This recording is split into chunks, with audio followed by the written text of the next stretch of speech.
This podcast is brought to you by Most Valuable Podcasts, leading the league in podcasting entertainment.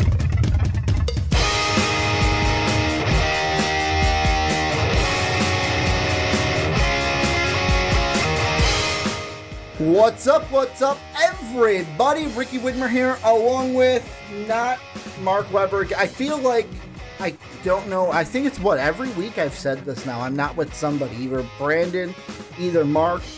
I'm with you. I'm with Sean Anderson. I just live here. I'm a drifter. Dub them ease. I gotta do that for my boy Mark. Or like you said the one time, it was cringeworthy, but when you said me, I'm a Sean. One person said it was cringeworthy. I don't know. I don't have a catchphrase. I'm sorry. But welcome into the Onside Kick here on Most Valuable Podcast. Starting off the show a little bit different today. Got a patron segment, a first-time patron segment. Patron Dallas is going to be joining us to start. Before we get into his topic, which is going to be a doozy, going to let you wait a little bit about what that'll be. Let me just get through the housekeeping real quick here. First off, if you like what we're doing here on MVP, want to help support us, make sure to check out patreon.com/Most Valuable Podcast. You can also go to iTunes, Apple Podcasts, give the show a 5-star rating and type out what you think of it. Give it a good review, so why people should listen to the show. MostValuablePodcast.com is where you can catch MVP each and every day. And either there or in the store link down below, you can get yourself an MVP t-shirt. So housekeeping is done. Sean and I on the show today. We're also going to do our wide receiver rankings later. But what we're going to start off with is, first, before we get into it, Dallas, first time on the show. How you doing today, Dallas? I am doing pretty well. Well, today what we are talking about is Baker Mayfield. And what we kind of proposed here, what Dallas proposed, is that the Cleveland Browns made the most awful decision by drafting Baker Mayfield #1 overall. Dallas, I am going to let you start. Why did the Browns make the most awful, or is that even the right way to say it? The worst decision in drafting Baker Mayfield at #1. Well, mainly because he comes from not a pro-style offense, and I don't think you should draft someone like that #1 overall, especially when he doesn't have the athleticism or the maturity to sit for a year and overcome that. Like quarterbacks from Oklahoma and systems like that, like at worst, they're like Johnny Manziel, Landry Jones, or Kevin Cobb. But at best, in a year or two, they end up like Jared Goff or Sam Bradford. But I don't think he has the capability or maturity to wait and develop something like that. No, I totally agree with you, Dallas. And that's one thing. Not only do I love our patrons because they support us, they also typically have the same opinion as me, which is fantastic. And I agree with you about the pro-style offense. But one thing that you hit on, and it really sticks out to me, is at least the maturity. And not even, he comes from the pro-style offense, I think, or a non-pro-style offense. I think that might be a little less in my worries just because, again, the NFL is going to more of a shotgun format anyways. I mean, you look at the Patriots, I think 71% of their snaps came out of the shotgun. It's more about that maturity. You can't take a guy like this at #1 overall. I said it after the draft, and I still believe it. Maybe he'll be able to change it. Maybe the chip on his shoulder will actually be a blessing instead of a curse. But Dallas, to me, this just writes a bust on him just because of his past lack of maturity, whether it's the Oklahoma game or it's the arrest. I mean, those are the two biggest, at least. The Kansas game, those are the two biggest things that stick out to me. Now, for me, I am on the complete other side of the table, not just literally from you, Sean, but on this argument, I am literally on the other side of the table from both of you guys, because I will say this on the Primetime Podcast, I was in the middle of the college season. I was very adamant and very against the Baker Mayfield, the crotch grab, the DUI where he got tackled by the cop, and I was all over the fact of, like, don't draft this guy, or, like, all that off-field antics. But the more I got through it, and it's like after that Kansas game, never saw it again. With most kids, you come out and it's like, oh, you know what? They give like the BS, like, oh, I'm sorry for my actions. But like when you see Baker talk, I think he's impossible to like give you the BS response. Like what you see is what you get from Baker. And the thing that I ended up loving most about him through the draft process is he is a prospect, or was a prospect. Now he's an NFL quarterback, chip on your shoulder guy, where I've always described him as a lunch pail guy, where it's like he's going to come in, he's going to do his work, he's going to work as hard as he possibly can. And for me, I almost feel like this was the best choice for Cleveland, not because he's the most pro-ready. Like Dallas said, he didn't come from a pro-style offense. But the one thing he does have that you can't coach is that mentality, and especially he fits in with the city of Cleveland in that mentality. Well, and one thing, Dallas, I want to ask you is when you were, because obviously there was a clear top 5 quarterbacks in this draft. Where did you have Baker ranked in that top 5, or did you even have him? Did you have him outside your top 5? I had him above Josh Allen, definitely, but below Sam Darnold, Josh Rosen, and Lamar Jackson. Okay. Because I'm just like, if you're gonna have a quarterback who needs to sit and learn for a year, why not get the one who comes from a pro-style offense that is athletically gifted and doesn't cause any drama off the field? I'd go with Lamar Jackson if you're gonna have someone sit. I do like that, and I mean the sense of, like you said, have a guy sit, because like you mentioned in your opening comment, Dallas, was they've got Tyrod Taylor, and the whole thing that I can't remember if you said this early on, but I know you said this in our patron kind of talk back and forth on patreon.com. Tyrod is better than Baker now. Yes, exactly. Or will ever be. Like Baker at his ceiling is what Tyrod is right now. And part of the reason why I feel like the Baker decision isn't the worst is because, yeah, Lamar Jackson fits that mold also of, hey, I can have him come in, I can sit. Thing with that is he could be more similar of a quarterback to Tyrod. But like we've seen with Joe Flacco, what we've seen with Ben Roethlisberger so far, these vets don't want to teach the rooks because basically then I'm teaching you to take my job. The 2 quarterbacks that I think Cleveland couldn't take were Rosen and Darnold, because if they took either of those 2 guys, Tyrod will be unseated definitely by like week 4. Well, I think, and Dallas, you can jump in here after I finish, is I think Baker still has, I mean, if you're drafting a guy number 1 overall, and this is a guy that was a 4-year starter. You're thinking he's got to start this year. He's going to start at some point. I think he's going to, take over Tyrod's spot, whether he's better than him or not. I still feel like that pressure of, drafting a guy number 1 overall, you have to see what you got in him, and you can't wait, especially in Cleveland. That's the biggest thing is with me, the lack of maturity and the town that he's in, and the at least the woes they've had as a franchise. That was the worst quarterback you could have taken because you need someone that's going to be a strong leader. I think Sam Darnold at least exemplified that the most out of this whole draft class. So for me, Dallas, it's something that I feel at least maybe even after spring training, after we see Hard Knocks, Baker Mayfield might be the starting quarterback for the Cleveland Browns. Yeah. Do you agree with that? Well, I definitely think that Cleveland, regardless of GM or whatever, has a history of throwing quarterbacks in too early. Like Johnny Manziel when Brian Hoyer or whoever it was killing it, or Sean Kaiser last year. Like they really have a tendency to throw quarterbacks in the fire when they really have no business starting. And I think that's what they're going to do regardless of whoever they drafted. So I'm kind of glad Baker was drafted to the Browns because that way we're not wasting the 4 good quarterbacks or the 3 good quarterbacks in the draft that can use them. I love how you say that. Like, it's one of those where, Josh Rosen, Sam Darnold, I don't want their career wasted. So I'm happy that he didn't go to Cleveland. But part of me, I'm going to circle back to one of the things I said before, the whole mentality of Baker Mayfield. And the thing that I feel like makes him fit well in Cleveland is that chip on your shoulder guy, where most of the guys, think back to quarterbacks that the Browns have had.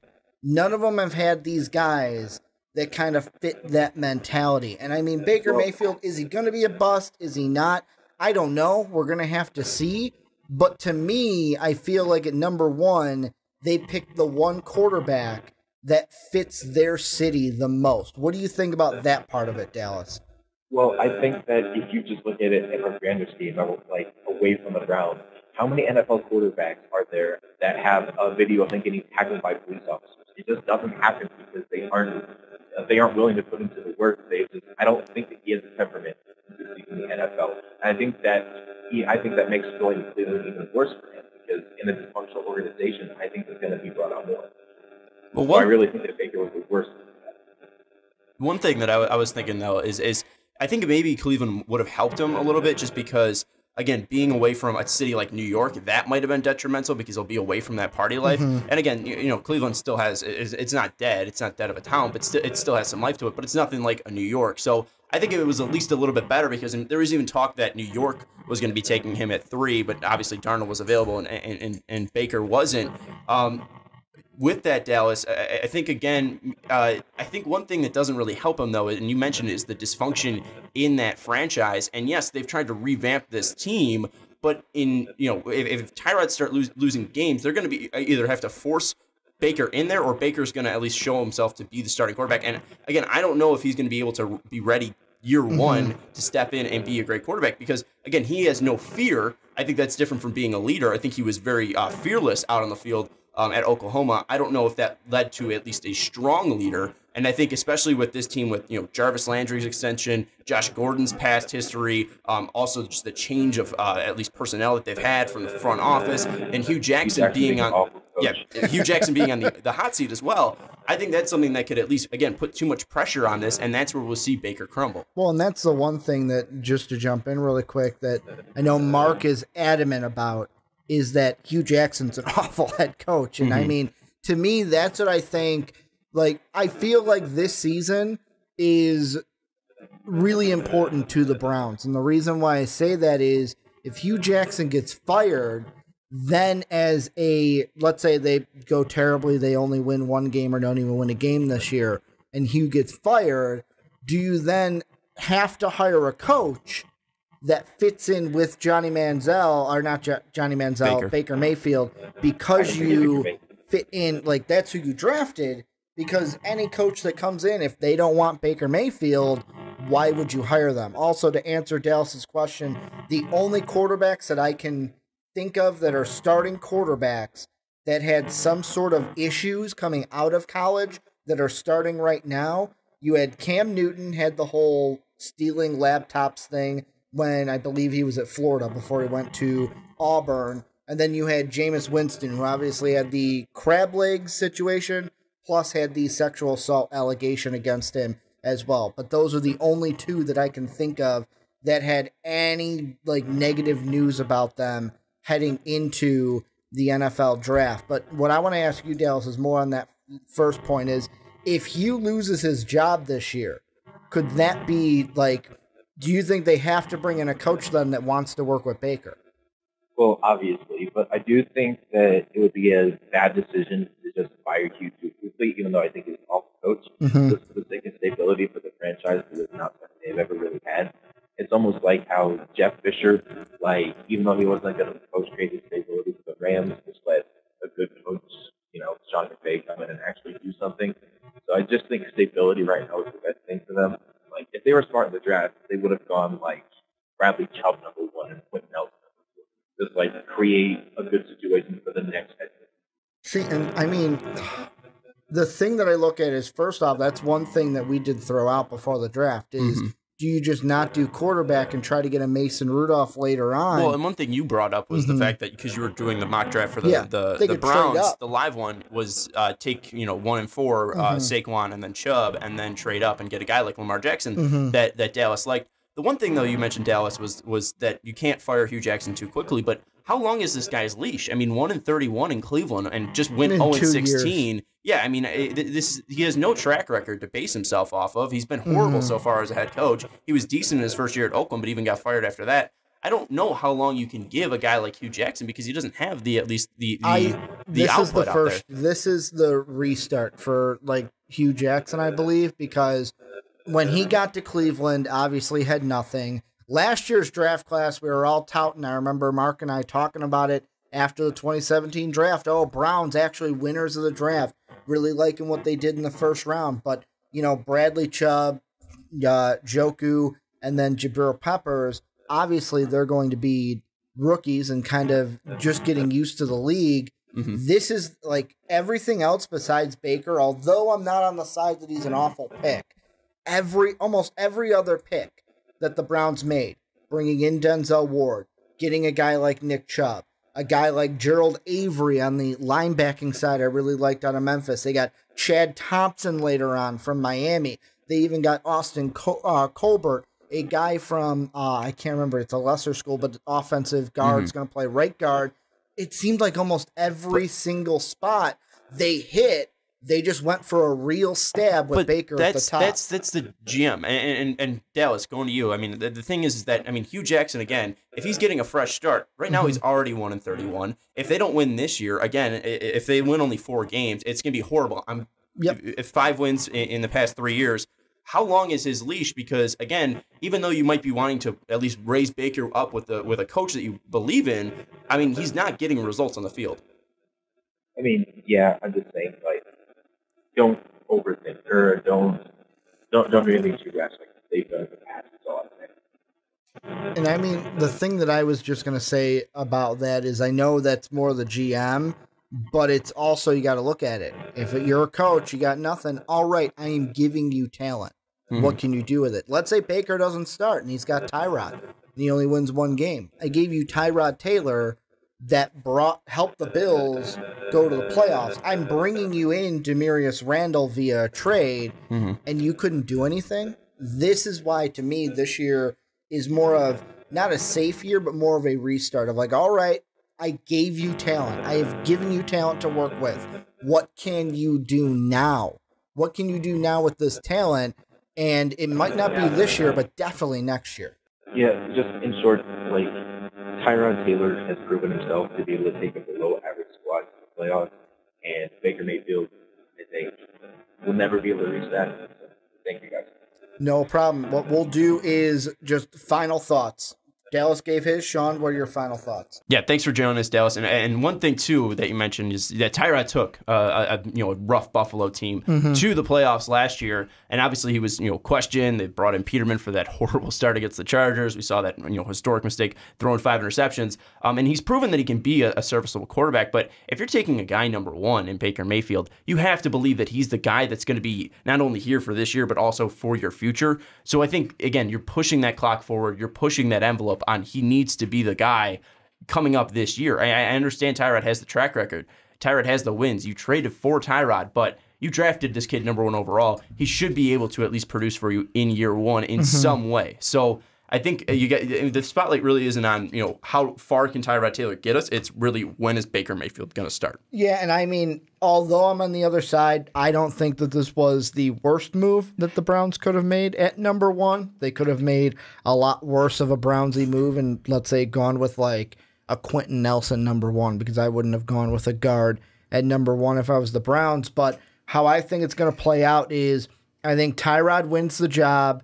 I think at some point in the year, maybe like 5 to 7 weeks, maybe even 4, he gets replaced by Baker, and it's the Baker show all the way out. The more important question that we'll have to hit later in the year will be what's going to happen with Hugh Jackson, especially if this team starts 0-6, starts 0-7, maybe doesn't even get a win this season. But yet again, I want to thank Dallas for joining us, proposing this topic. If you want to become a patron yourself, check out patreon.com/mostvaluablepodcast, the $10 tier. You can jump on a podcast just like Dallas did. Also, let us know what you guys think down below in the comment section. Was it an awful decision for the Browns to select Baker Mayfield? What do you think of the Browns draft? I know we're a little past draft time, but let us know what you think.